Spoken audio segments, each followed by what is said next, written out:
দর্শক, পুরো দেশের জন্য এক অপূরণীয় ক্ষতি। বিএনপি চেয়ারপারসন ও সাবেক প্রধানমন্ত্রী বেগম খালেদা জিয়া আর নেই।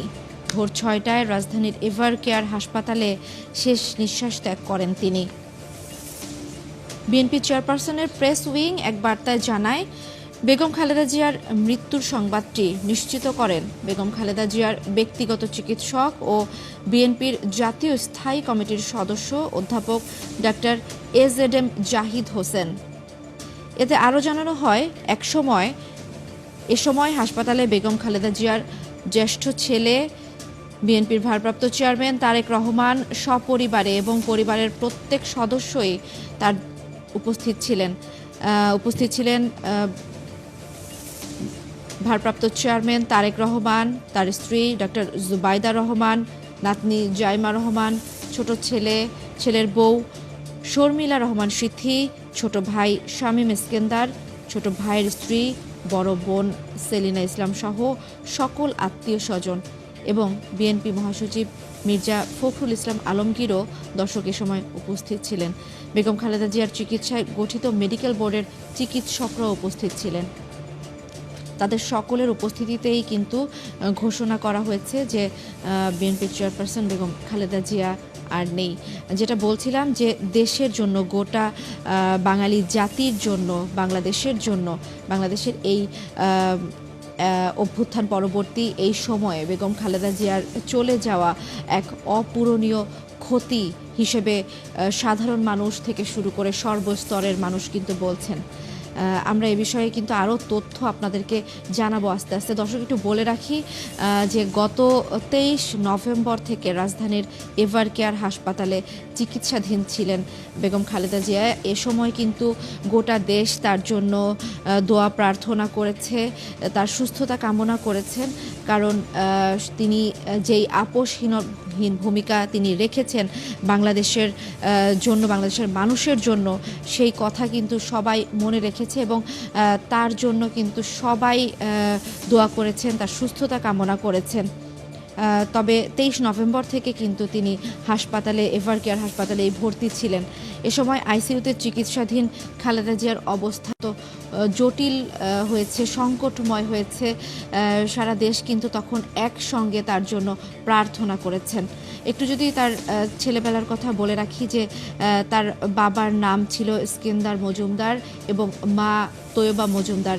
শৈশবে তিনি দিনাজপুর সরকারি বালিকা উচ্চ বিদ্যালয় এবং পরবর্তীতে সুরেন্দ্রনাথ কলেজে পড়াশোনা করেন এবং 1960 সালে, যেটা আপনাদেরকে বলছিলাম যে তার রাজনৈতিক জীবন শুরু হয় কিন্তু তার বিয়ের পর থেকেই। 1960 সালে তিনি জিয়াউর রহমানের সঙ্গে বিবাহ বন্ধনে আবদ্ধ হন। জিয়াউর রহমান বাংলাদেশের রাষ্ট্রপতি থাকাকালীন তিনি ফার্স্ট লেডি হিসেবে বিশ্ব নেতাদের সঙ্গে সাক্ষাৎ করেন। বিভিন্ন সামাজিক কর্মকাণ্ডেও তিনি যুক্ত হন। 1981 সালে রাষ্ট্রপতি জিয়াউর রহমানের শাহাদাত বরণ করেন, তারপরে দলের যেই সংকটময় মুহূর্তে তিনি রাজনীতিতে পদার্পণ করেন। বেগম খালেদা জিয়া, আমরা সবসময় বলে থাকি এবং সবাই জানেন যে বেগম খালেদা জিয়া কিন্তু একেবারেই গৃহবধূ ছিলেন। সেখান থেকে কিন্তু তিনি রাষ্ট্রপতি জিয়াউর রহমানের মৃত্যুর পর এবং দলের সংকটময় মুহূর্তে কিন্তু তিনি এসে তিনি বিএনপির হাল ধরেন এবং তিনি তার আপোষহীনতা, তিনি দেশের জন্য, দেশের মানুষের জন্য এবং তার যেই রাজনৈতিক দল আছে তার জন্য তিনি কিন্তু আপোষহীনভাবে লড়েছেন এবং আপোষহীনভাবে থেকেছেন। এ সময় কিন্তু তাকে বিভিন্ন ধরনের কষ্ট তাকে পেতে হয়েছে, তাকে জেলে যেতে হয়েছে, তাকে গৃহবন্দী থাকতে হয়েছে। সময় অসময় সে হয়তো চিকিৎসাও পাননি ঠিক মতো। দর্শক, আপনাদের একটু জানাই যে 1982 সালের 2 জানুয়ারি প্রাথমিক সদস্য হিসেবে যোগদানের মাধ্যমে তার রাজনৈতিক যাত্রা শুরু হয়েছিল বিয়ের পর। এরপর 1983 সালে তিনি দলের ভাইস চেয়ারম্যান এবং 1984 সালে চেয়ারপারসন নির্বাচিত হন।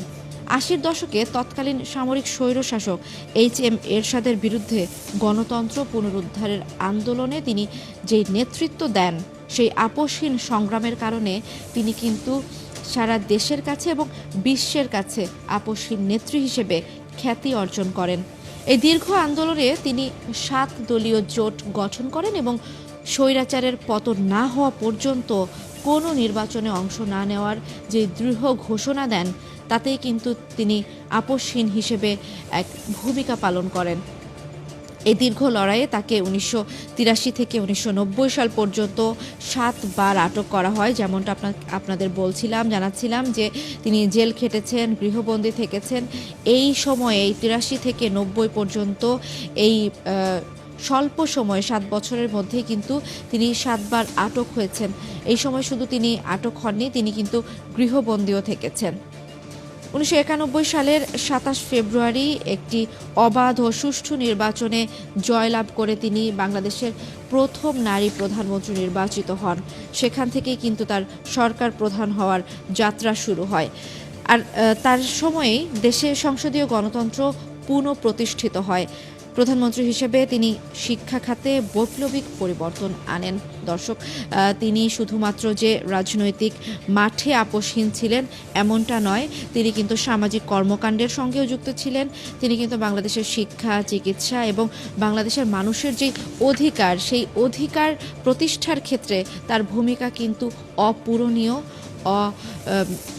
অনস্বীকার্য। প্রধানমন্ত্রী হিসেবে তিনি শিক্ষা খাতে যে বৈপ্লবিক পরিবর্তন আনেন তা কিন্তু বাংলাদেশের, যার মধ্যে বাধ্যতামূলক প্রাথমিক শিক্ষা, যেটাকে আমরা এখন মৌলিক অধিকার হিসেবে বলে থাকি, সেটা কিন্তু তার সময়ে বাধ্যতামূলক করা হয়। মেয়েদের জন্য 10ম শ্রেণী পর্যন্ত বিনামূল্যে চিকিৎসার আগে কিন্তু আমরা সবাই জানি যে বাংলাদেশে যেই নারী শিক্ষা, সেটা যেই পরিমাণ পিছপা ছিল, সেটা কিন্তু তিনি ভেবেছেন। তিনি শুধু রাজনীতির মাঠের কথা ভাবেননি, তিনি কিন্তু ঘরের কথাও ভেবেছেন। তিনি নারী শিক্ষার জন্য যে অগ্রজ ভূমিকা পালন করেছেন সেটিও কিন্তু অনস্বীকার্য। মেয়েদের জন্য 10ম শ্রেণী পর্যন্ত বিনামূল্যে শিক্ষা ও উপবৃত্তির কর্মসূচি উল্লেখযোগ্য। তার যেসব কর্মকাণ্ড ছিল শিক্ষা খাতে, তার ভেতর অন্যতম একটি সংযোজন আমরা বলতে পারি। এছাড়া তিনি সরকারি চাকরিতে প্রবেশের সময়সীমাও নির্ধারণ করে দিয়েছিলেন। 27 থেকে 30 বছরে উন্নতি করেন।